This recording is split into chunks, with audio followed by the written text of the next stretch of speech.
In my this video tutorial, I will tell you about the LG IMS services.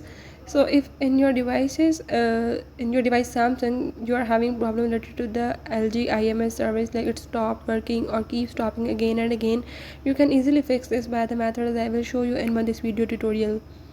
Before that, don't forget to subscribe my channel SS Solutions. And now follow the steps and watch complete video, and you will learn how you can fix the LG IMS service in Samsung. Let's watch it.